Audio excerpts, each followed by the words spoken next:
Thank you very much. I appreciate that. I'm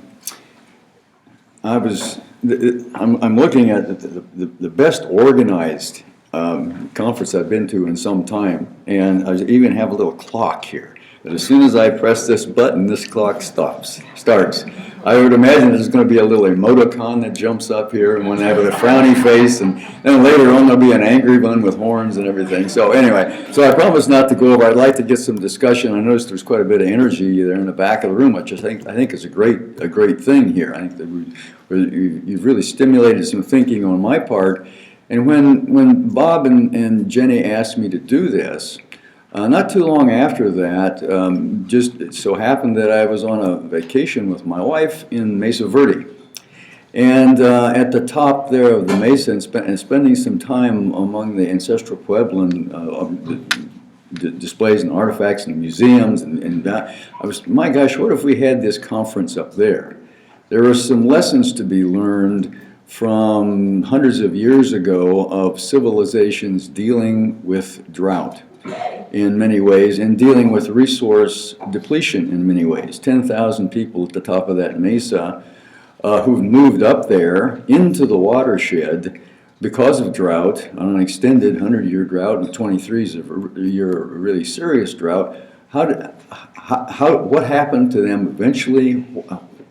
And as I read more, coming away from Mesa Verde, I read also about a lot of the conflict that occurred up there at that time that actually led to some of the development of the cliff dwellings. There's a lot of human conflict, and at that time, although they didn't call it policy, a lot of policy discussions at that time among ancient civilizations that have dealt with drought for years. So that it was kind of a theme of mine that's kind of haunted me the whole time there and kind of preparing for this. What I'd like to do today is talk a little bit about that part of the water cycle that we haven't really been talking about. And Ellen brought it up, and I think I really appreciate her comments today of talking about the watershed as a part of the big water cycle. We spend a lot of time talking about what do we do with water when it's headed downhill. How do we divide it up? What do we do with it? How do we recharge? But the rest of the water cycle is about sustainability. Really, it's about resilience of the water cycle, and the watersheds themselves and their management are quite important in that whole picture. So what we're going to talk about today is forest watersheds in a hotter, drier West. We know that we've always had a hot, dry West. We're going to have a hotter and drier West in the future.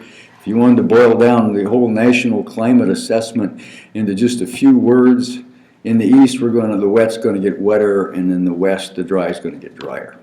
And you've got two basically different sets of impacts that we're going to have to deal with as we adapt to climate change. We're going to take the dry getting drier and hotter. That's a key point, because we have not only a drought, but we have a hot drought, which is really giving us issues. And you see down in the bottom corner there, kind of the poster system here. Those of you from the West have been a part of or seen the massive die-off of the pinyon pines in New Mexico because of stressor complexes that were driven or induced or accelerated by drought.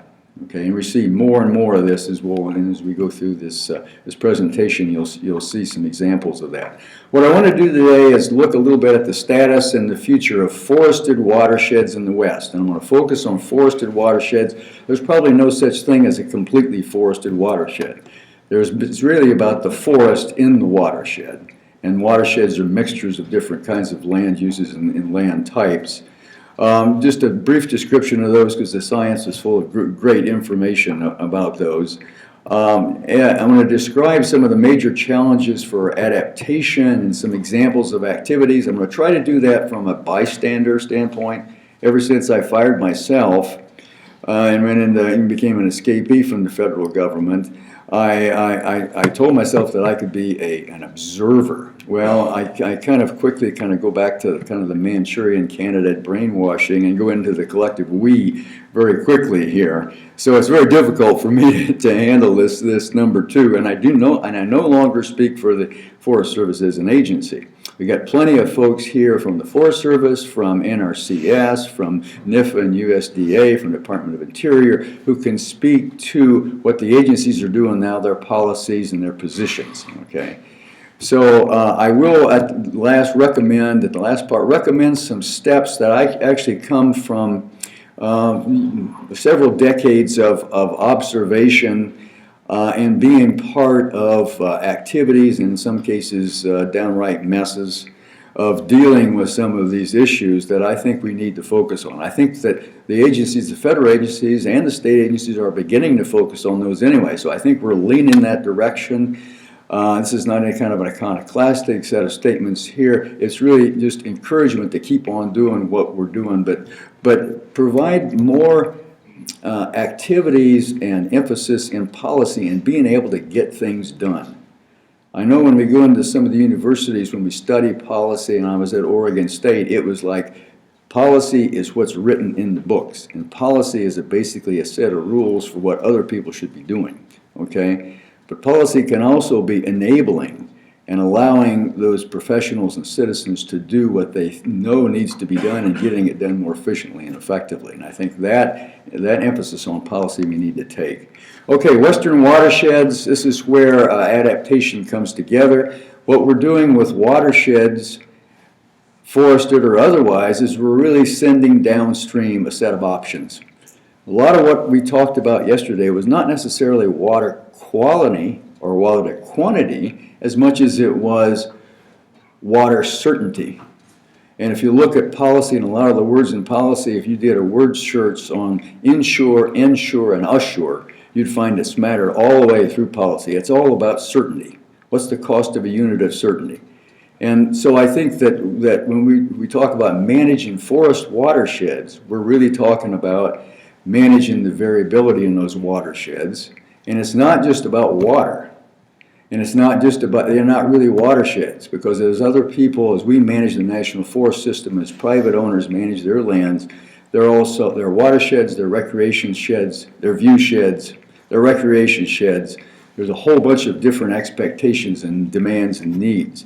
And as stressors impact those systems, some of the trade-offs and some of the complementarities come out in bolder relief when we have to deal with those. These watersheds are important intersections of different cycles. Water cycles, carbon cycles, fire cycles, if you will. So what we're really doing here when we manage forested watersheds is managing that intersection as best we can. Okay, and it's part of a much bigger picture. And I would like to think of, instead of just sustaining Western water, it's making Western water cycles more resilient, because we know that the water cycles are being impacted in many different ways by a changing climate. Drought has been with us for a long time. This is a look at a reconstructed forest drought stress index. The lower the number, the higher the drought. Looks like an EKG here, a pretty regular one if you look at it over several different centuries. Trees have been around a long time, or we wouldn't be able to use tree rings to find out where our baselines were for climate change. And but you see, and most recently, we're headed into another, we don't know how far, another drought cycle, at least as serious as the one we had in the early 20s and 30s. What's interesting from a policy standpoint is whenever we have stress of any kind or stressful events, we have thousands of people who want to help. We used to say in the fire management business that every bad fire year was followed by a winter of discontent in Washington, where Washington wanted to help. Okay, so our fire policies of the 10 a.m. policy, get it out before 10 the next morning, and the 10-acre planting policy, and then basically aggressive fire suppression, really came from a period in which it was very droughty, and we were responding to those events. That was followed by about 40 years, 50 years or more of relatively wet, cool period, and the trees grew like crazy. Okay? And so now we're back into a period where climate change is on the scene, drought is on the scene. we're going to be making some policy responses to those stressful events. Let's use a longer term perspective and say, okay, how are we getting set up for the next cycle, the next variation here? Forested watersheds, forest about 23% of the land base in the west. They're the source for about 60%, 58% of the annual water supply. They're disproportionately important when it comes to the water supply. The federal lands, as Ellen pointed out, of a big portion of both the land base and the water supply. And what's often not talked about is in those watersheds too, that the state and private lands are still prominent. And the rest of those are state and private lands. So when we look at managing watersheds and getting dollars to watersheds and financing watershed activity, we have to look not only just at the federal lands, but also the state and private programs. That's why the NRCS programs, conservation programs, and the Farm Bill are just as important as the management of the federal lands when it comes to managing whole watersheds. When we're looking at the impacts on forest, we can't just look at temperature, we have to look at temperature and dryness. And the idea that it's not just an idea, it's being borne out now, that as we get more drought and higher temperatures, we're passing thresholds here of mortality in forest systems. Not only the trees that are out there that die, but also the propensity or the ability to regenerate those systems later on. The big question with the Forest Service, especially on kind of the margins, elevationally or latitudinally, is, okay, when we have one of these massive fires, high severity fires, what do we put back? What do we take out and regenerate with? Do we take a chance and regenerate with the same trees that were there before, the same species? Or do we make a bet? Do we lean into it and say, okay, we're going to bring up species that we think are more drought resistant, and we're going to plant those. So these are some key decisions now that we can't rely entirely on experience and our decision rules in the past to help guide us. As the drought goes, as the temperatures go, so do other stressors.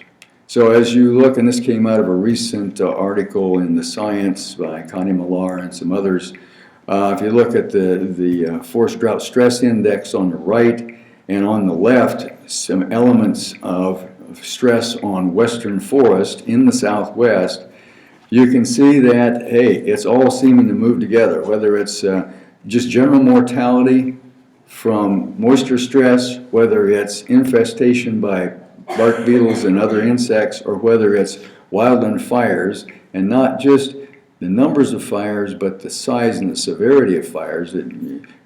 All these seem to be moving together. There's some implications here in actually even how we're organized to take on some of these issues, we being the federal and state governments. And those implications are, if you are organized to take on each of these as one particular risk or one particular function, and then you're going to miss the idea that all these are going to gang up on you.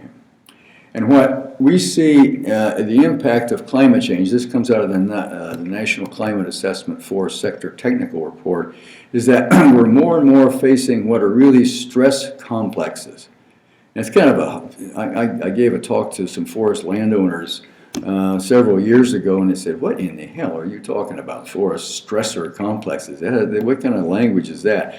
Okay, if you take the analogy of your own mental and physical well-being, you know that there are lots of different stresses in your life and on your life. Get on the metro sometime at 5:30, okay? Okay, and they combine. And then not only do they combine, they interact. And we're finding that with forests, what climate change does is accelerate them, like fire, insect and disease, and others, and it couples them more closely. So you have fire, more fires are extreme, severe fires. It predisposes the trees that are left to insect and disease attack, or vice versa.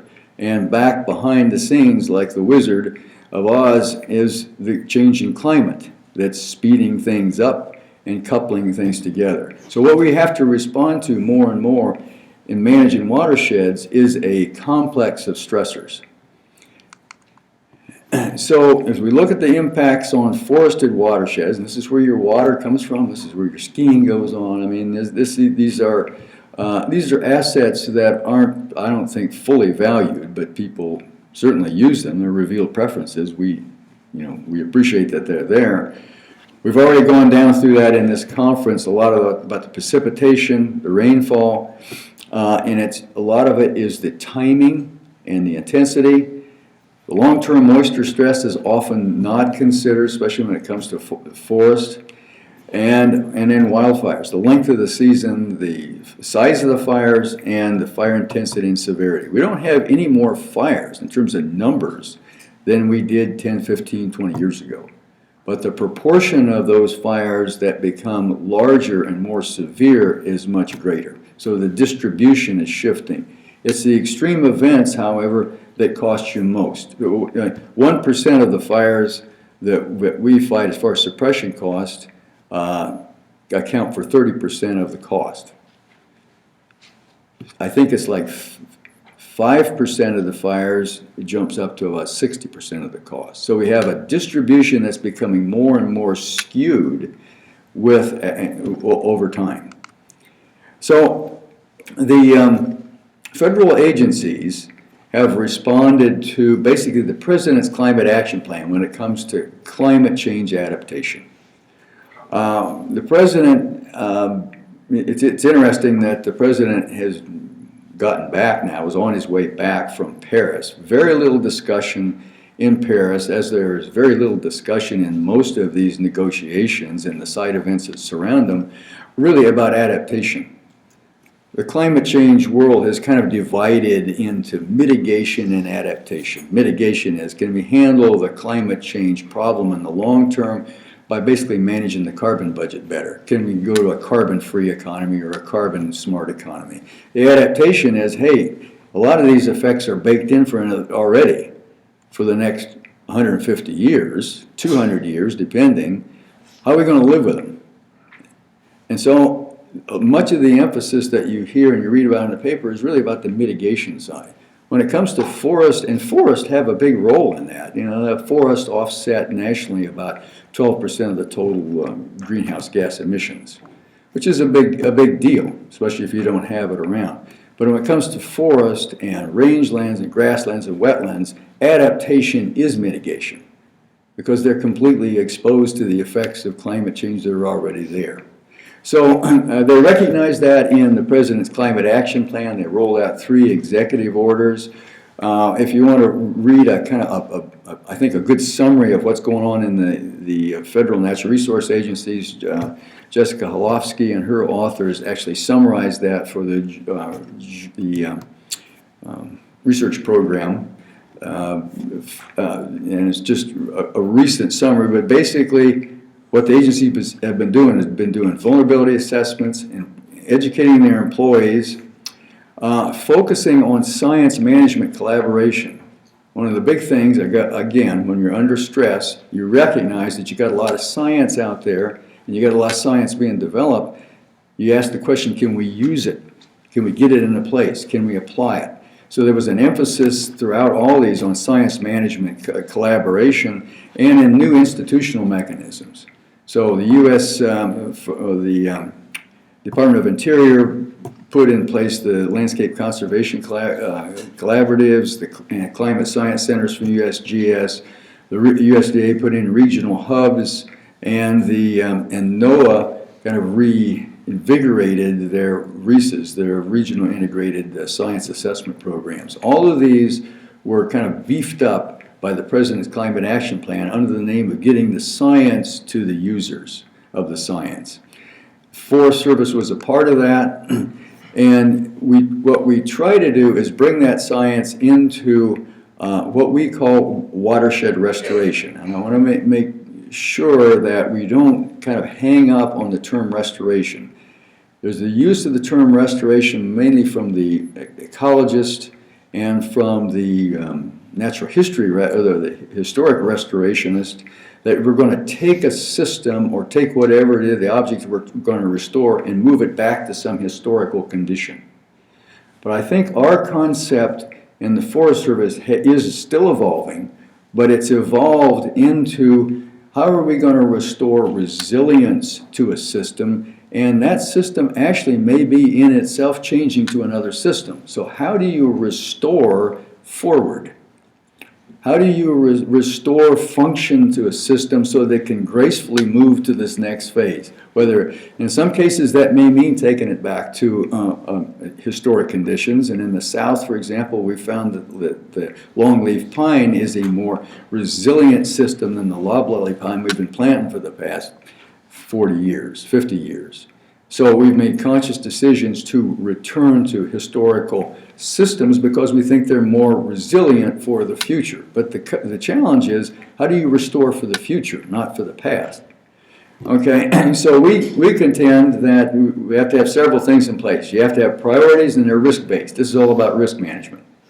This is all about making risk choices, making trade-offs, and there's not enough money and not enough resources to do it all, so you have to make those choices based on risk. You have to have some strategy or way to go about it, especially dealing with connected risks, not individual risks. And you have to have the political and social ownership. We had great examples of that in this conference here, but this has to be part of the whole mix, and the capacity and the will to do it, to implement it. And watershed restoration is risk management. And when we found out, and this is the theme of the President's Climate Action Plan, is that we can't build a climate change institution.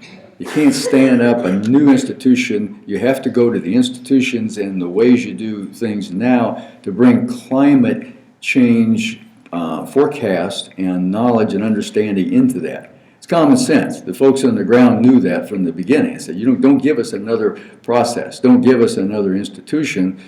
We're already managing risk. Just watch us. And if you do, and I've tried to make a kind of almost in my retirement a hobby of that, I can find risk management not necessarily according to the ISO 3100 standards of this is what's risk management 1, 2, 3, but I can find elements of it in almost everything the agencies, state agencies, federal agencies do. They're all doing risk management. Some of them are doing it quite well. It's not necessarily an integrated discipline yet, but it's really all about dealing with bunches of stressors. What the Forest Service and other agencies have done is do risk-based assessments of watersheds. So the key here is that risk is in the framing of the problem. So you see a number of different, relatively recent assessments of watershed risks. Some of them involve climate change, some of them do not. Some of them are focused on drinking water, some of them are focused on total water supply, some of them are focused on ecological conditions of watersheds, but you got a number of different approaches. The one I'd like to take a look at here, as far as a risk-based approach, is a watershed condition framework. A watershed condition framework is what the Forest Service has used to prioritize the watersheds for watershed restoration treatments.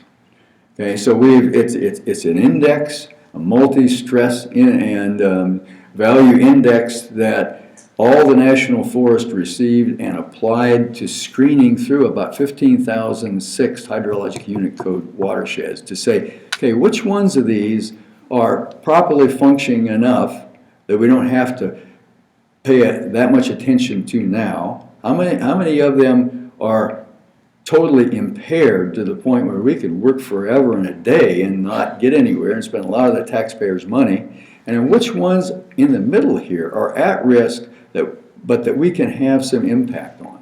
So that was a conscious risk strategy at the national level then that was given to the field to actually implement. Now you can argue with that, but you got to at least say that what they did was they defined risk, and they wouldn't, if I go to the field and say, well, this is your risk index, they'd say, no, it's not. It's the watershed condition framework. It's the condition of the watersheds as we see them today.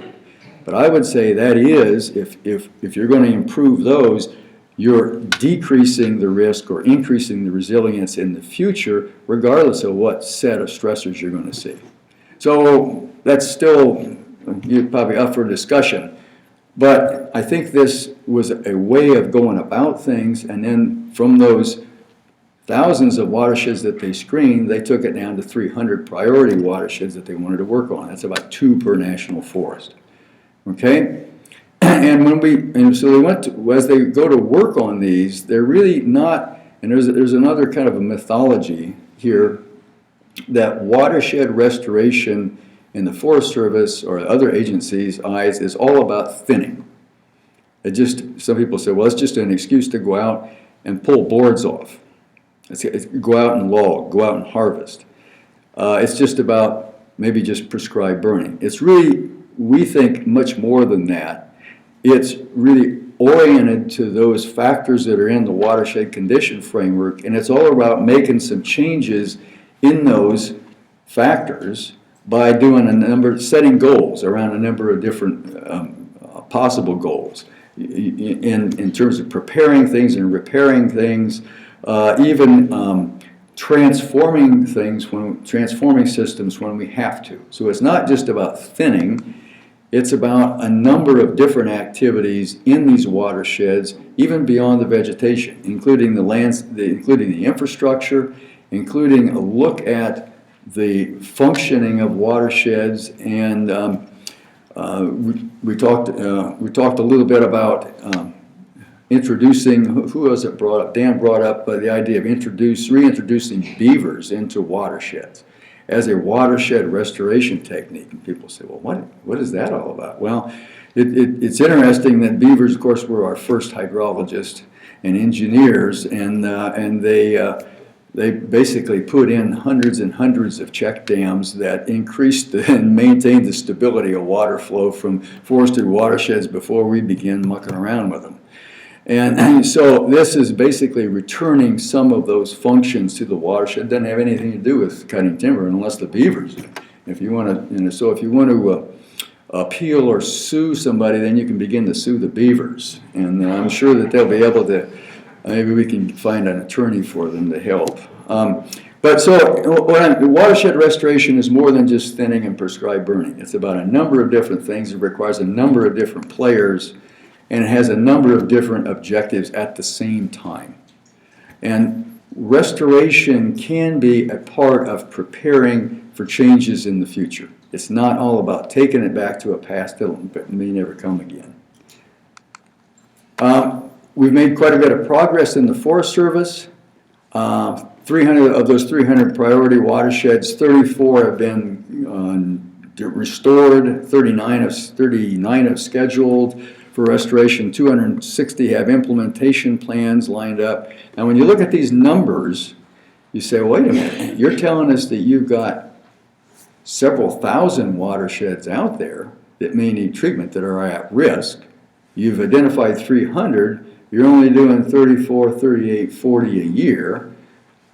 It's going to take you a while to get through this, isn't it? And I think that's my point exactly, is that we, in large part, not just the Forest Service, but the other agencies, really have a good idea, after working with their partners, where the work needs to be done. We don't really need policy to tell us to go do other work other places or on other problems. It's all about implementation and coordination and financing. And I think that we're kind of plugging away there and plugging away on our own and with our partners. But we have a number of different barriers. One is the big cost of dealing with events. And this is just not a power whine by the Forest Service. As climate change gives us more and more extreme events, and we respond to those extreme events through the governmental mechanisms that we've set up to respond to extreme events, insurance, fire management, and others, we spend more and more money on response, and there's an opportunity cost back on preparation. FEMA is finding this out in floodplains. It's a big social dilemma. We have a big social dilemma in fire management. The better job we do in fire management, the more we encourage people to live close to the national forest. The housing growth on 50 miles of the national forest boundaries is 3 to 4 times the housing growth in the rest of the rural West. Why? Because we make it easier for people to do that. We've provided some certainty, and that's mapped out in their behavior. So right now we've got a big issue on what we call the fire cost. The second area is that we need to be able to manage connected risks. I think we're often organized as the period that we've come through of managing individual risk. We have an insect and disease group, we have a fire group, we have a water group, and even within one agency, there's a continual struggle to try to bring those together to provide what's needed for the ground, to put those, converge those in a total watershed management program. The third thing is being able to build collaborative capacity, because we can't do it all, and you can't depend on the government to do it all. We won't see it in enough money to take care of all this work. And then building science into dynamic operations. That is, as soon as we get science into some kind of tool that people can use, either the science changes or the problem changes. We have to get a lot better at being able to move science into tools, and I think we often don't invest enough in the tool development. We invested in the science end, and we've got lots and lots of science that I think are kind of piled up. It's not being used and not being adjusted and advised. Here's a look at we'll go back through these. Here's a look at the impacts of fire on Forest Service programs. This is not Forest Service programs. These are your programs. All of these functions here that over the last 15 years have been reduced to really pay for fire suppression, which is more than 1/2 now of the Forest Service budget, are all watershed restoration functions. This is where the work comes from to do the watershed restoration to get at those high priority watersheds that we identified. So we have a big opportunity cost problem. It's not just about fire transfer. It's not just about in the year. It's this bigger social problem of dealing with events that are brought to us by climate change and other factors. And the government has recognized this. If you look at the Farm Bill, I won't go through all of these elements, but if you see the theme that I see coming out of the Farm Bill implementation across all the agencies in USDA is really about streamlining programs, making it easier for them to be implemented on the ground, and in using federal dollars to encourage private dollars to kind of come out of hiding here and be applied to a particular problem. I think that's one of the key roles of federal funding, as Ellen mentioned early here. And I see I've got about 1.5 minutes. See, I can even give them myself here wave. Usually I'm waiting for somebody with the shepherd's crook here.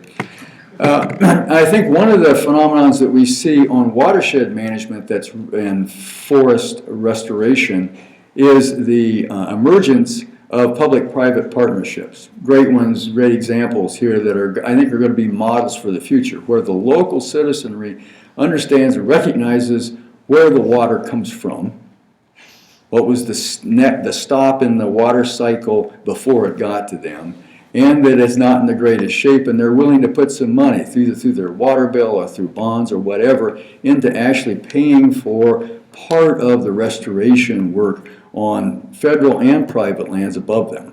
So whether it's the Denver Water Board, where the Forest Service and the Denver Water Board share about $33 million of forest restoration there, or whether it's the flagship Watershed Protection Project, where there's a fee there that goes on. I think it's only just a few dollars a year, but it adds up, and being able to do fuels treatment in the watershed surrounding Flagstaff there. So there are a number of those examples that I think are going to be part of the picture in the future. And then the Forest Service, the Park Service, and others are, in terms of science delivery, have been involved in what's called the Adaptation Partners, where they're actually taking combined forest, and BLM has been involved in this too, forest, national park, and BLM combinations in different watersheds and ecosystems, bringing the scientists, bringing the users together, and then actually synthesizing the science for the specific problems of that watershed and using that to drive then the tool development. Each of these partnerships, and they're growing now. The next group of these partnerships that will be popping up will be in our Region 4, which is Nevada, Utah, and part of Idaho. So here's my kind of wishes for policy here, that we could do a better job of mainstreaming risk-based priority setting, that there across the agencies there would be more of a kind of a common set of terms and expectations about defining risks. When we talk about resilience, and I love the comment yesterday morning about muddiness. I used to call it strategic ambiguity, but I like muddiness better. There's the discipline of risk-based thinking, not complete risk analysis, is that you focus the discussion. When we talk about risk and resilience, it's resilience of what? To what and for what?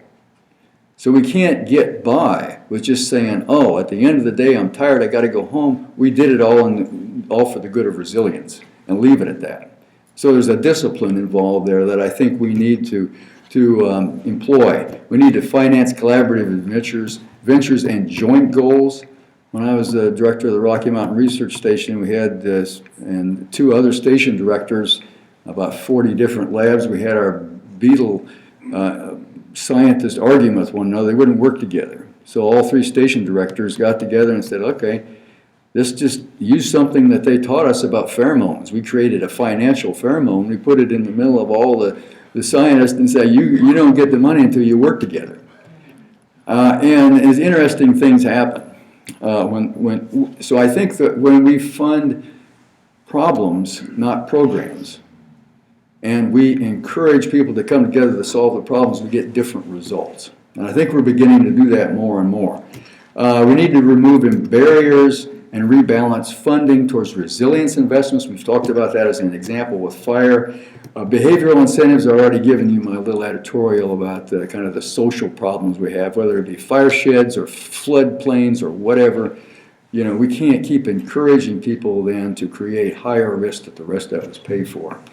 And then we need to reward high-performance science innovation, not just science. When I told my scientists at Rocky Mountain Research Station that their job really wasn't science, there was a hush that fell over the room the first day I was there. It says, your job is science-based innovation. It means you got to solve problems with this science. And that was an interesting discussion that ensued there. I mean, we had to throw our agenda away that day. But it started some thinking about how do we fund science-based innovation, tech transfer, and adaptive tech transfer, so that as soon as we get it in place, we know it's going to change. Okay, that's it for me.